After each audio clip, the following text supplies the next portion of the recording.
ভাবুন তো, একদিন সকালে ঘুম থেকে উঠে জানলেন যে আপনি ব্যাংকে যে টাকা জমা রেখেছিলেন সেই ব্যাংকটাই বন্ধ হয়ে গেছে।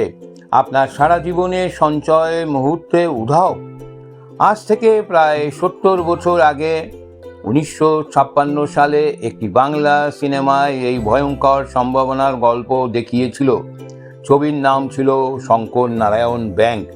এই বিস্তৃত বাংলা ছবি শুধু একটি সিনেমা ছিল না, ছিল সেই সময়ের আর্থিক অনিশ্চয়তার বাস্তব দলিল। নমস্কার বন্ধুরা, আমি তনুপ বলছি।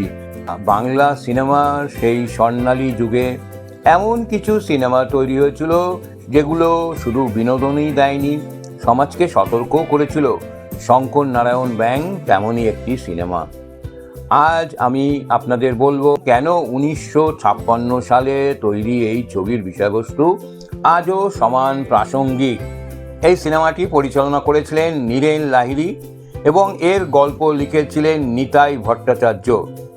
এই সিনেমাটাতে অভিনয় করেছিলেন উত্তম কুমার, কাবেরী বসু, ছবি বিশ্বাস, বসন্ত চৌধুরী, ছায়া দেবী, অনুভা গুপ্ত, অনুপ কুমার, নীলিমা দাস সহ সেই সময়ের বহু জনপ্রিয় শিল্পী। আজকের দিনে আমরা সরকারি ব্যাংক, রিজার্ভ ব্যাংক, আমানত সুরক্ষা এইসব বিষয় শুনে অভ্যস্ত, কিন্তু 1950-এর দশকে ভারতের ব্যাংকিং ব্যবস্থা এতটা নিয়ন্ত্রিত ছিল না। সেই সময় বহু বেসরকারি ব্যাংক গড়ে উঠত এবং অনেক সময় আর্থিক দুর্বলতা, দুর্নীতি বা ভুল ব্যবস্থাপনার কারণে বন্ধ হয়ে যেত। ফলে সাধারণ মানুষের সারা জীবনের সঞ্চয় মুহূর্তে হারিয়ে যাওয়ার আশঙ্কা তৈরি হতো। শঙ্কর নারায়ণ ব্যাংক ঠিক এই ভয়াবহ বাস্তবতাকেই নাটকীয়ভাবে তুলে ধরেছিল। এই ছবিটির কেন্দ্রে রয়েছে একটি ব্যাংক এবং সেই ব্যাংকের সঙ্গে জড়িয়ে থাকা বহু মানুষের জীবন। কেউ তাদের কষ্টার্জিত সঞ্চয় জমা রেখেছে, কেউ ভবিষ্যতে স্বপ্ন দেখছে, কেউ ব্যবসা চালাচ্ছে।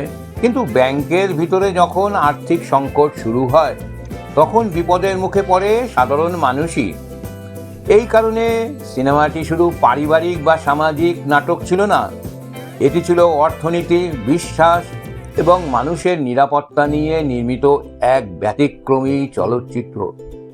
ছবির অন্যতম আকর্ষণ ছিল উত্তম কুমার, কাবেরী বসুর অভিনয়। পাশাপাশি ছবি বিশ্বাসের শক্তিশালী উপস্থিতি ছবিটিকে আরও সমৃদ্ধ করেছিল। আজও নির্ভরযোগ্য বক্স অফিস তথ্য পাওয়া যায় না, তবে চলচ্চিত্র ইতিহাসে ছবিটি একটি গুরুত্বপূর্ণ সামাজিক বিষয়ভিত্তিক বাংলা ছবি হিসাবে স্মরণীয় হয়ে আছে। সবচেয়ে আশ্চর্যের বিষয় হলো 1956 সালে তৈরি এই ছবির মূল সমস্যা আজও সমান প্রাসঙ্গিক। মানুষের টাকা নিরাপদ থাকবে কিনা এই প্রশ্ন কখনো পূরণ হয় না। এই কারণে শঙ্কর নারায়ণ ব্যাংক শুধু একটি সিনেমা নয়, বাংলা সিনেমার ইতিহাসে একটি গুরুত্বপূর্ণ সামাজিক দলিল। যাই হোক, ভিডিওটি যদি আপনাদের ভালো লাগে লাইক, শেয়ার ও সাবস্ক্রাইব করতে ভুলবেন না। নমস্কার।